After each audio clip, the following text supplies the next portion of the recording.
सो इसमें जो हम बात करेंगे, डॉक्टर फॉस्टर्स एक ड्रामा है, आपको पता ही है, क्रिस्टोफर मार्लो ने लिखा है। 4 यूनिट्स हैं आपके। पहला यूनिट है क्रिस्टोफर मार्लो का लाइफ और वर्क, यानी कि उनके टाइम पीरियड को समझिए कि किस तरीके से जब एलिजाबेथन एज में रह रहे थे। किसी भी वर्क को पढ़ने से पहले राइटर का बैकग्राउंड समझना, राइटर का टाइम पीरियड समझना बहुत जरूरी होता है, because after all he is a human being, and as a human being he is being influenced by the time period, the society in which he lives, the kind of background he possesses. So that is the point we need to understand first. तो सिर्फ हम doctor fosters ही नहीं, उनके बाकी के works के बारे में भी थोड़ा थोड़ा सा देखेंगे। जैसे अगर क्रिस्टोफर मार्लो की बात करें तो टोटल 6 ड्रामा लिखे थे उन्होंने। बहुत ज्यादा नहीं लिख पाए थे, अर्ली एज में डेथ हो गई थी। 6 ड्रामा लिखे थे, तो उन सबके बारे में भी थोड़ा थोड़ा सा आइडिया हम रखेंगे। ब्रिटिश था। यूनिट 2 आपका टेक्सचुअल एनालिसिस के बारे में है। थीम्स यूनिट 3 है, और है आपका critical perspective. So today we are British था सर ये? सॉरी, बोला कि ये ब्रिटिश है? हाँ, ये ब्रिटिश ड्रामा। अच्छा। तो फोर्थ इज क्रिटिकल पर्सपेक्टिव्स। तो this is the unit 1, Christopher Marlowe life and works. इसमें जैसे मैंने बताया आपको कि हम क्रिस्टोफर मार्लो के बारे में समझेंगे। बेसिकली ये समझने की कोशिश करेंगे कि वो एक प्लेराइट, एक मिनट जस्ट गिव मी,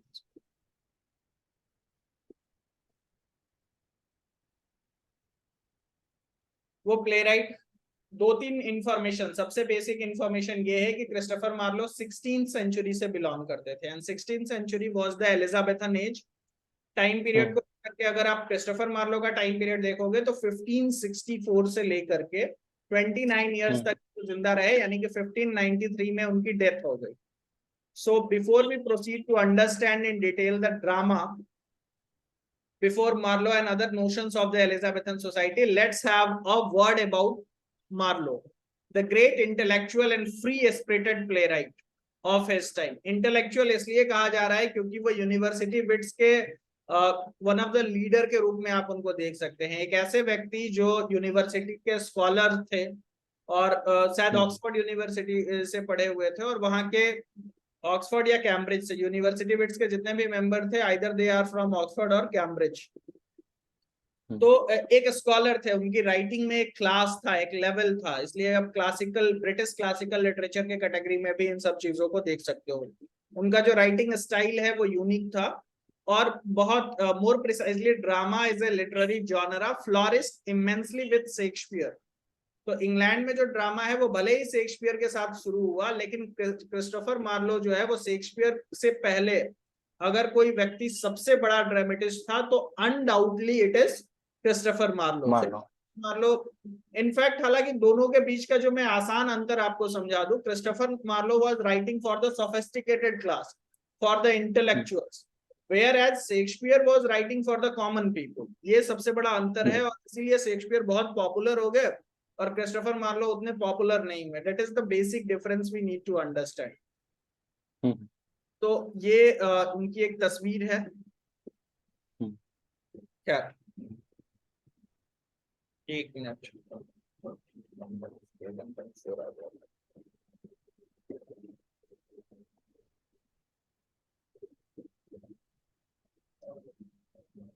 एक मिनट, ये स्क्रीन शेयर का कुछ इशू हो रहा है।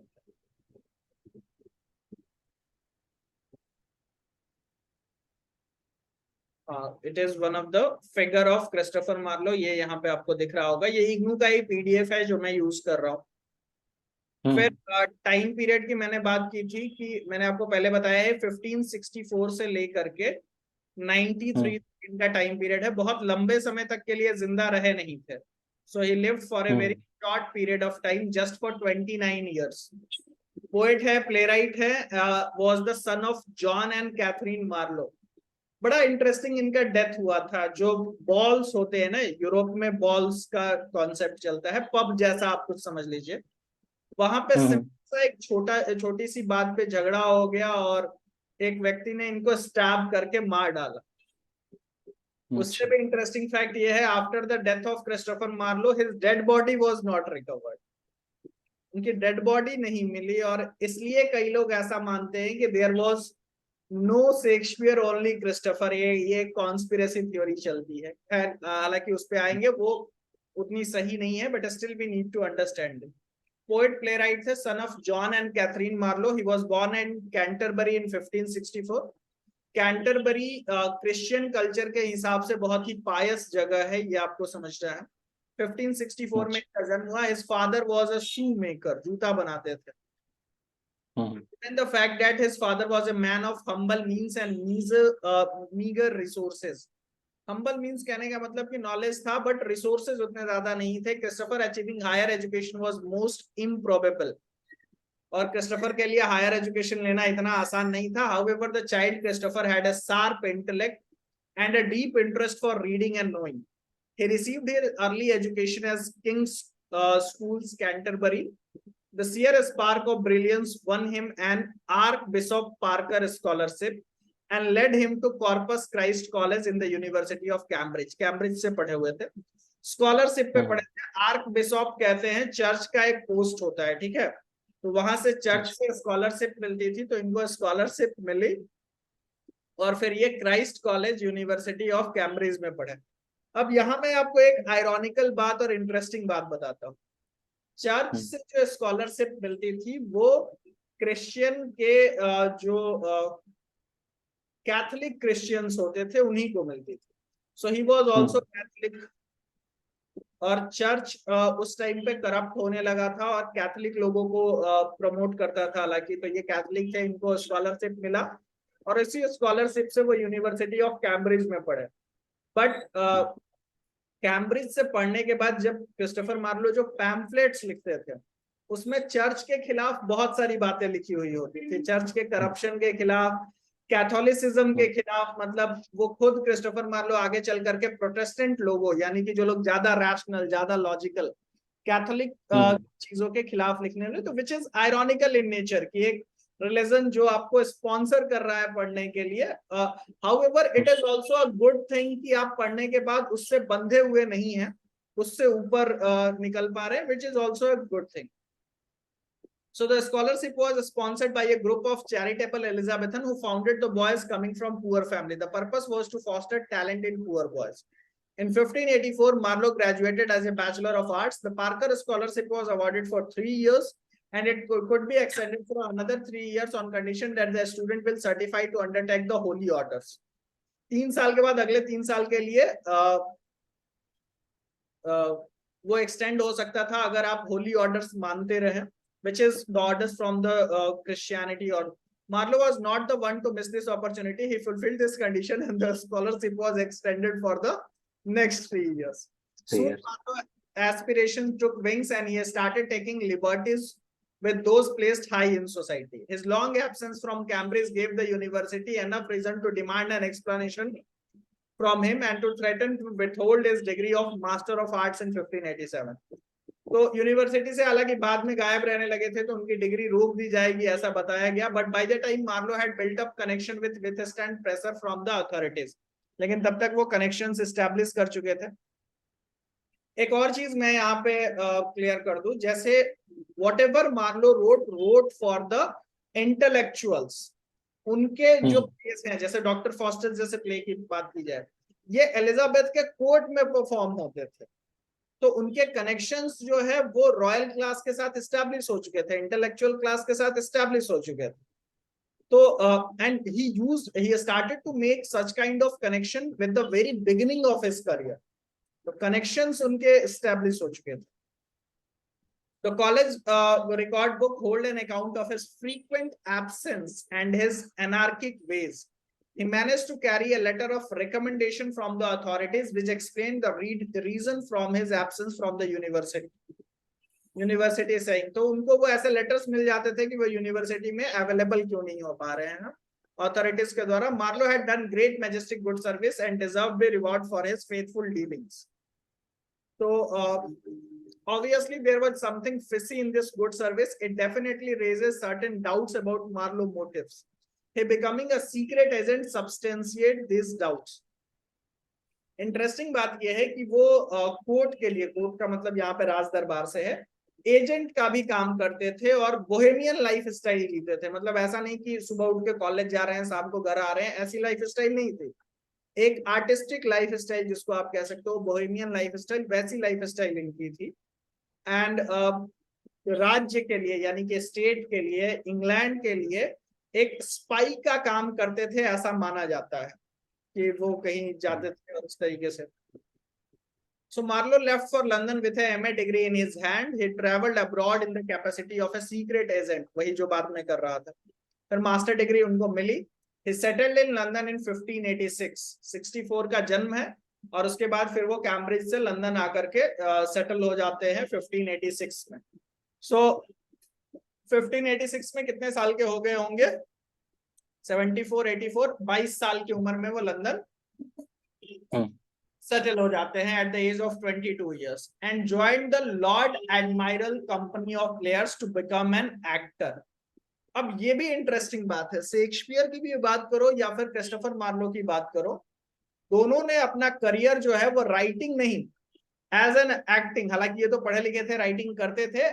लॉर्ड एडमायरल कंपनी थी, लॉर्ड एक पोस्ट होता था, एडमायरल कंपनी थी, जो बेसिकली आप समझ लीजिए कि वैसे लोग जो कोर्ट से जुड़े हुए हैं, रॉयल फैमिलीज से जुड़े हुए हैं, उन लोगों की कंपनी थी जिनका काम था कि ड्रामा जो लोग लिख रहे हैं उन ड्रामा को परफॉर्म कराना, स्टेज प्रोवाइड करना और फिर उससे प्रॉफिट बनाना। तो वैसी ही एक कंपनी, लॉर्ड एडमायरल कंपनी में वो एक एक्टर बनने के लिए गए।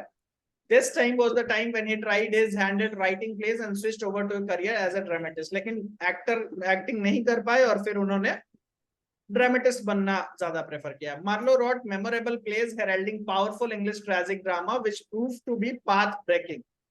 But the destiny would have Marlowe had a very short span of life on 30th May 1593. मैंने कहा है 64 से लेके 93, बस 29 साल की 22 साल की उम्र में करियर शुरू किया और अगले 7 साल बाद ही उनकी डेथ हो गई। डेथ क्या हो गई? He was killed, basically he was assassinated, he was killed, he was stabbed to death in an in मतलब मैंने जो कहा ना, पब, इन होटल्स को भी कहते हैं, at Deptford by a shady secret service agent Ingram Frizer. ये एक एजेंट था, एक दूसरे एजेंट ने उनकी जान ले ली। मैंने कहा ना स्पाई का काम करते थे स्टेट के लिए, मार दिया गया। He died barely at the age of 29 years.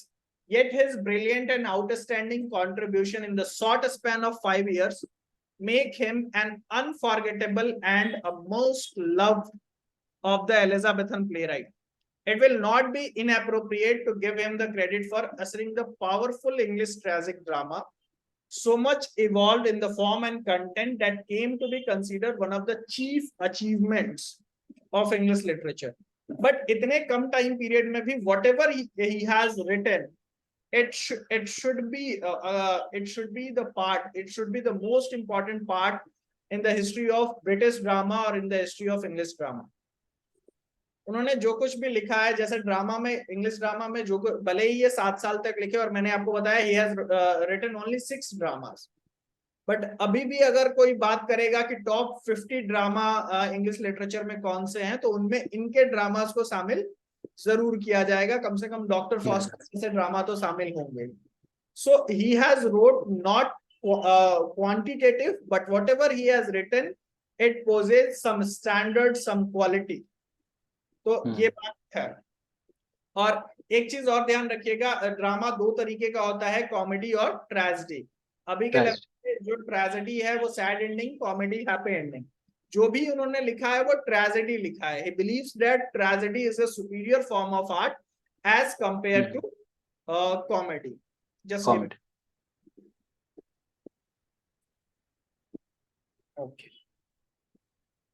So comedy के कंपैरिजन में ट्रेजेडी को वो एक सुपीरियर फॉर्म ऑफ आर्ट जो है वो समझते थे। So he died barely at the age of 29 years, yet his brilliant and outstanding contribution in this short span of 5 years. Career तो 5 साल का ही रहा, 22 साल में तो एक्टर बने थे, तो 5 साल में 6 ड्रामास लिखे। Make his an unforgettable and most loved of the Elizabethan playwright. It will not be inappropriate to give him the credit of ushering the powerful English tragic drama. और इंग्लैंड में जो tragic drama लिखा गया उसकी जो popularity है उसका credit कहीं ना कहीं क्रिस्टोफर मार्लो को ही जाता है. So much evolve in the form and content to be considered one of the chief achievements of English literature.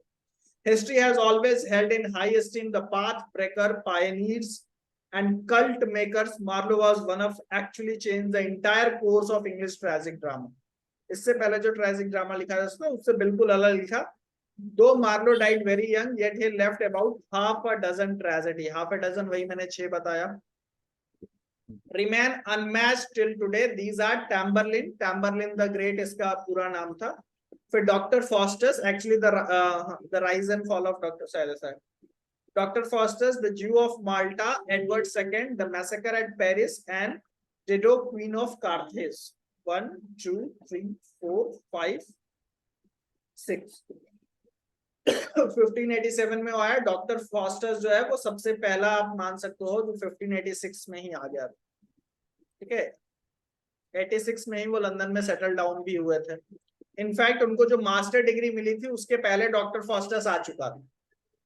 और that is why he was establishing connections and he got appreciation, क्योंकि वो court के लोगों को, authorities लोगों को बहुत पसंद आया था. He completed his master in 1587 and in 1586 Dr. Faustus was being performed on the stage in the court. So that is the point you need to understand. फिर अब हम बात करते हैं सोशल कॉन्टेक्स्ट यहाँ पे कि ये तो उनका एक ओवरऑल लाइफ हो गया कि किस तरीके से, बहुत ज्यादा कुछ है नहीं. फैमिली बहुत एफ्लुएंट नहीं थी लेकिन जेनरस फैमिली थी.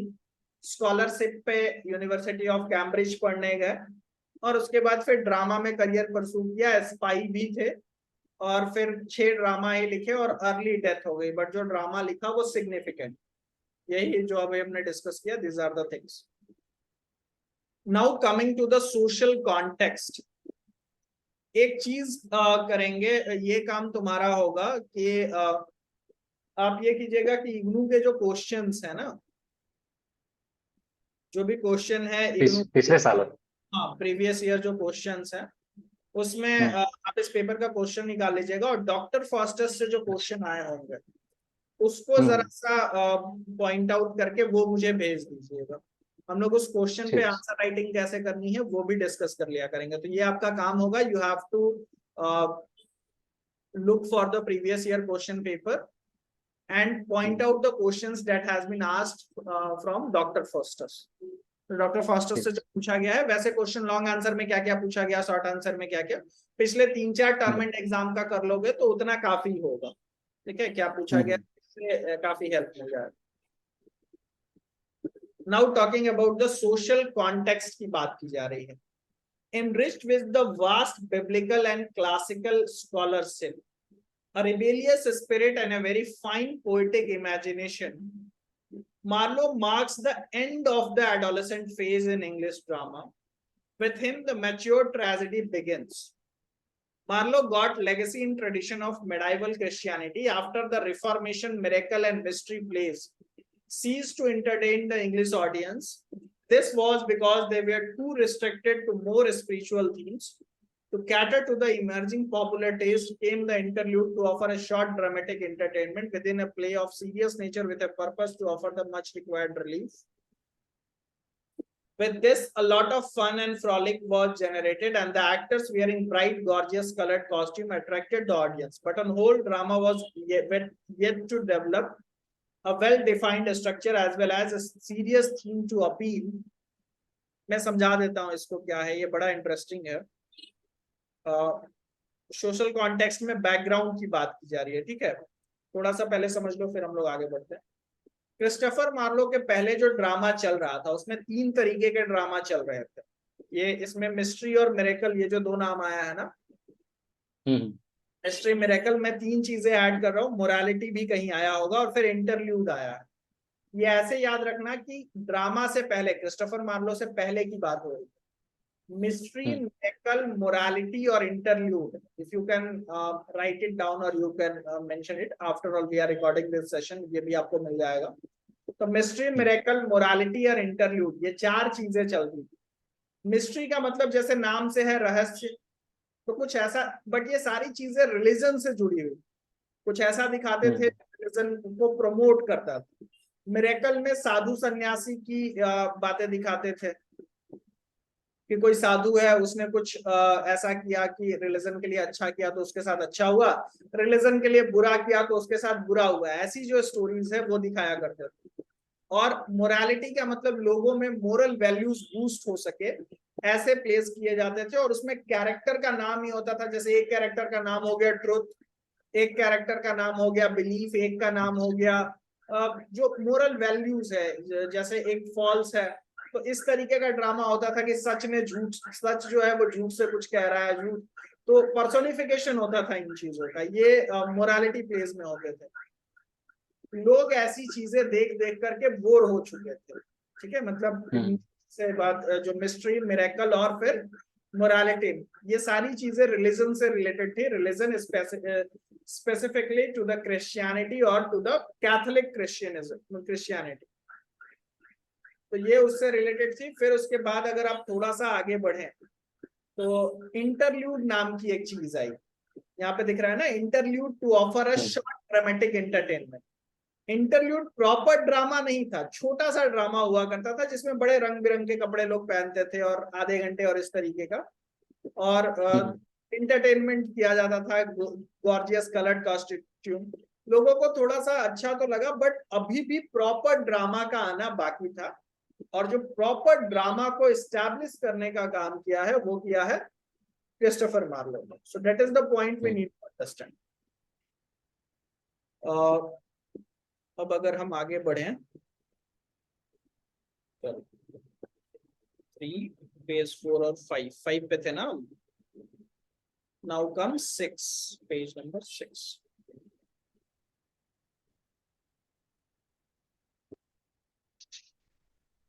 हाँ, so to the taste of general public, interlude आने से थोड़ा सा लोगों को तो अच्छा तो लगा, but before the arrival of Marlowe everything was in chaotic and formless structure. कोई ऐसा स्पेसिफिक ड्रामा का फॉर्म नहीं बना हुआ था, वो क्योस था एक तरीके का, एक अनआइडेंटिफाइड आप कर सकते हो, इन फॉर्मल तरीका ज्यादा था, चीजें स्टैंडर्ड के फॉर्म में एस्टैब्लिश नहीं हुई। But now comes the time of 15th century. ये थोड़ा सा बैकग्राउंड समझना जरूरी है, they might ask questions also from the background as well.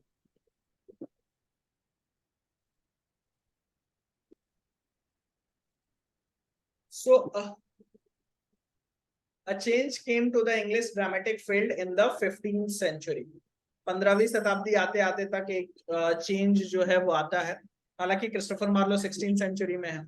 अच्छा, मिस्ट्री, मिरेकल, मोरालिटी का जो टाइम पीरियड है वो ऐसे है 11th, 12th, 13th, 14th ऐसे करके, ठीक है। मिस्ट्री, मिरेकल, मोरालिटी, इंटरल्यूड, ये ऐसे ही याद रखिएगा। मिस्ट्री 11th 12th में, 13th में शायद मोरालिटी है, मिरेकल है, फिर मोरालिटी है, फिर इंटरल्यूड है। तो 14th सेंचुरी तक यही चल रहा था, मिड 15th तक भी लगभग लगभग यही चल रहा था। फिर 15th सेंचुरी में टर्निंग पॉइंट आता है, and that is what we are going to understand now. So a change come to the English dramatic field in 15th century with a newfound interest on the revival of learning. As a consequence, many great Italian tragedy of Seneca was translated into English. हुआ ये कि Seneca नाम के एक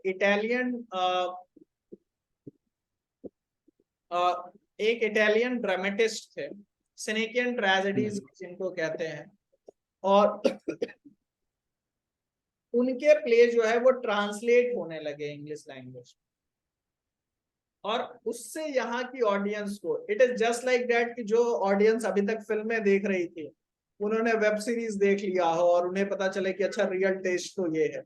तो similarly वो audience जो mystery, miracle, morality place देख रही थी, उनको सेनेकियन ट्रेजेडीज की इंग्लिश ट्रांसलेटेड कॉपीज मिलने लगी और वो इंग्लिश ट्रांसलेशन उनका होने लगा। और रेनेसां हो ही रहा था, मतलब रिफॉर्मेशन हो रहे थे, यूनिवर्सिटी एस्टैब्लिश हो चुकी थी, तो all this things were happening, लोग अब धीरे धीरे पढ़ रहे थे, लॉजिकल हो रहे थे। सो Renaissance has a tremendous influence. Renaissance refers to reawakening or the rebirth. Influence on the development of English drama. We shall take, just give me 1 second.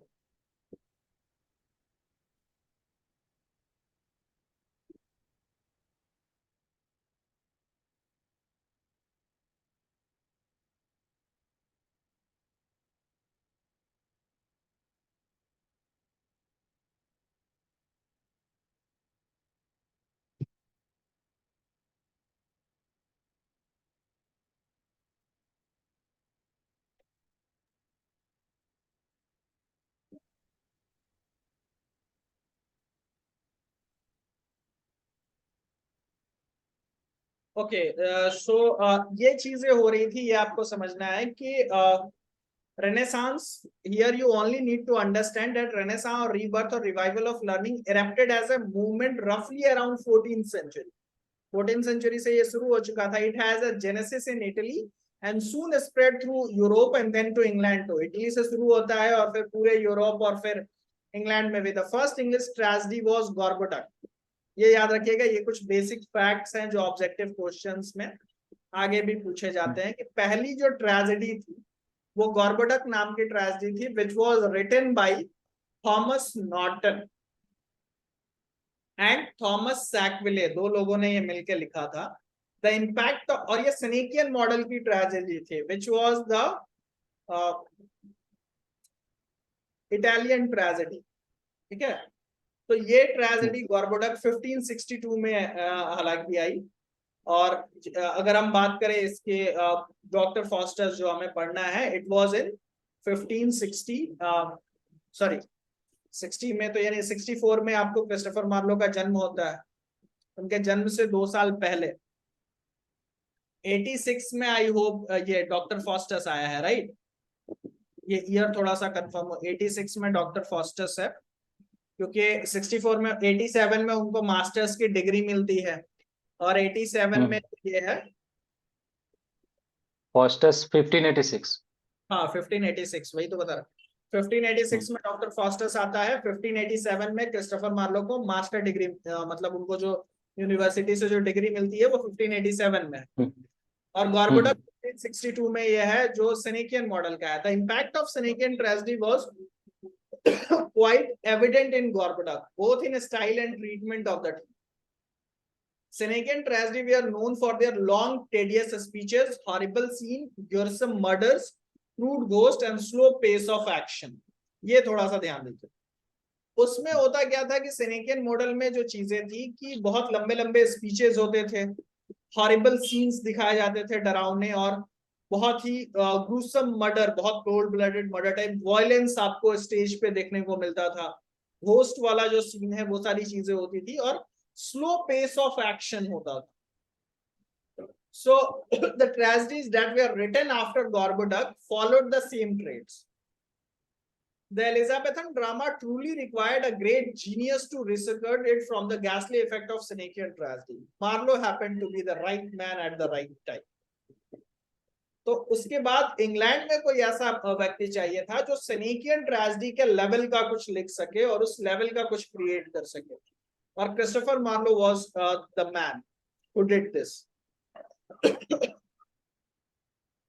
So moreover, Marlowe introduced a new kind of blank verse in his tragedy that breathed freshness into the dull verse of the old plays. जो पहले जिस तरीके से लिखा जा रहा था, अब ब्लैंक वर्स का इस्तेमाल होने लगा. एक वर्स होता है, टाइप होता है, उसके बारे में हम लोग डिस्कस करेंगे बाद में. Another feature that endeared Marlowe to his audience was his poignant style of writing. The element of passion was unmistakable in his plays, and therefore we have some powerful expression and dialogues from his plays that remains etched in our minds forever. These expressions remained unparalleled in their appeal. It was Marlowe, the powerful dramatist and a marvelous and outstanding personality, to bring the turning point to the English tragedy. तो point simple से वही है कि उसको लाने वाले Christopher Marlowe ही थे. ये जो कि इग्नू का ब्लॉक है. Dear students, before we move to discuss Marlowe work in their history, striking features, let us learn a little about Renaissance. थोड़ा Renaissance के बारे में आपको आइडिया है पहले से? Should we skip? Yes, थोड़ा सा है. और शुड बी, हाँ, चूंकि या तो हम डायरेक्टली क्रिस्टोफर मार्लो के वर्क्स पे बात कर सकते हैं जो उन्होंने 5-6 लिखा है, या फिर वर्क से पहले रेनेसां के बारे में बात कर सकते हैं. ब्रीफ आइडिया, ज्यादा नहीं. इन शॉर्ट मैं भी आपको जो आइडिया दे रहा हूँ, क्योंकि बाकी डिस्कशंस हम लोग अगले क्लास में ही करेंगे. अगले क्लास में 2 चीजें कवर करने की कोशिश करेंगे. रेनेसां और क्रिस्टोफर मार्लो के जो 6 वर्क हैं उनमें क्या सिमिलैरिटीज है, क्या क्या चीजें हैं. सबकी कहानी तो नहीं सुनेंगे, बट फिर भी सिमिलैरिटीज या उससे जो Christopher Marlowe style of writing जो निकल के आता है कि क्या चीफ कैरेक्टरिस्टिक्स है, उसको समझने की कोशिश करेंगे. और रेनेसांस को भी थोड़ा बहुत समझेंगे। रेनेसांस अगर मैं शॉर्ट में बताऊं तो रेनेसांस का मतलब रीफॉर्मेशन या रीअवेकनिंग है, रीबर्थ है। मतलब सिंपल सा इतना था कि प्रोटेस्टेंट लोग अब आ गए थे, अब चर्च को क्वेश्चन किया जाने लगा था, लोग लॉजिकल हो रहे थे, रैशनल हो रहे थे। यूनिवर्सिटी जो ऑक्सफोर्ड और कैम्ब्रिज जो 11th और 12th सेंचुरी के आसपास एस्टैब्लिश हुई थी, एक 13th में भी, तो यूनिवर्सिटी के एस्टैब्लिश हो जाने से लोग अब पढ़ने लिखने लगे थे, तो एजुकेटेड क्लास धीरे धीरे आ रहा था, बाइबल का ट्रांसलेशन वगैरह हो चुका था। ये सारे फैक्टर्स थे जो इंग्लैंड के लोगों को अवेयर कर रहे थे, इसलिए उसको रीबर्थ कहा गया, रीअवेकनिंग। लोग अब जाग गए। जागने का सिंपल सा मतलब है अवेयरनेस बहुत ज्यादा आ गई थी, लोग लॉजिकल हो गए थे, रैशनल हो गए थे, चर्च को क्वेश्चन करने लगे थे, क्रिश्चियनिटी को क्वेश्चन करने लगे थे। ठीक है, जो बिशप होता था, चर्च की मोनोपोली लगभग लगभग बंद होने की कगार पे थी। ठीक है, तो ये सारी चीजें हो रही थी। और रेनेसांस सिर्फ इसी फील्ड में नहीं था, मतलब चर्च के रिलीजन के फील्ड में नहीं, इंग्लैंड एज ए पावर उभर रहा था। 16th सेंचुरी वही टाइम पीरियड है जब ईस्ट इंडिया कंपनी जैसे इंग्लैंड अपनी कॉलोनीज एस्टैब्लिश कर रहा था बहुत जगह पे। तो सोशल रिफॉर्मेशन आ रहे थे, पॉलिटिकल स्टेबिलिटी आ चुकी थी। एलिजाबेथ से पहले जो किंग थे वो बहुत स्टेबल किंग नहीं थे। Social stability, political stability, economic, अगर आप कह सकते हो इकोनॉमिक डेवलपमेंट बहुत अच्छे लेवल पे। ठीक है, as England was emerging as a super power और Europe was emerging as a super power throughout the world. तो ये सारी चीजें 16th सेंचुरी में ही हो रहे थे। लिटरेचर में बहुत अच्छा काम होना शुरू हो गया, रिलीजन में सुधार हो रहे थे। तो ये इन्हीं चीजों को ओवरऑल हम रेनेसांस के नाम से जानते हैं। तो या तो दो चीजें कीजिएगा, आप रेनेसांस वाला पार्ट पढ़ लीजिएगा और उसका इम्पैक्ट क्या हुआ एलिजाबेथन थिएटर पे। If people think we need to discuss this, we will discuss it in the classroom. Otherwise, we will directly move on to the work of Christopher Marlowe और उनके components को discuss कर लेंगे। ठीक है, तो कोशिश करेंगे कि 4 क्लास में पूरा का पूरा डॉक्टर फॉस्टर्स जो है वो हम डिस्कस कर ले। ये पहला यूनिट है यहाँ तक।